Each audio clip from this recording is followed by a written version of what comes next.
friends. So today we are talking about animals and their body parts and how they use their body parts to survive. And you just watched a video about snails and read a story. I want to now talk to you about how we would enter this into our science journals if we were at school. So our focus question today is, how does an animal's body part help it to survive? So the first thing we always do is draw our diagram. I'm going to start with the shell. I'm using marker because the pencil was really hard to see.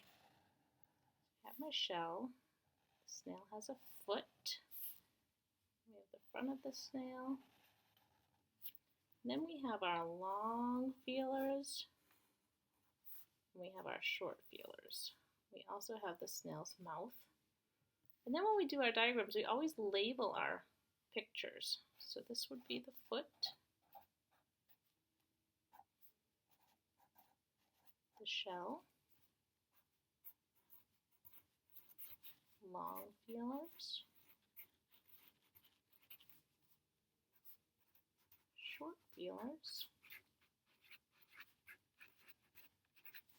and this is the mouth.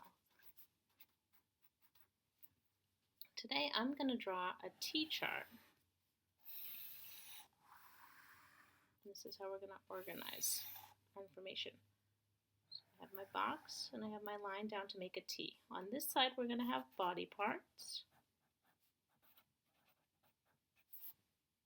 And then this side is going to be the use, what that body part does.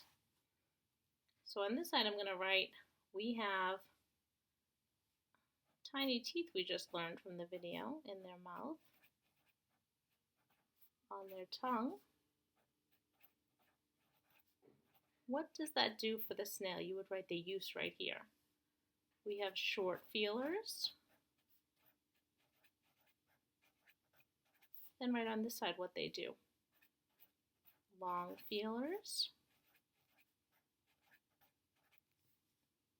And the shell. What do these body parts do to help the animal to survive, to help the snail survive?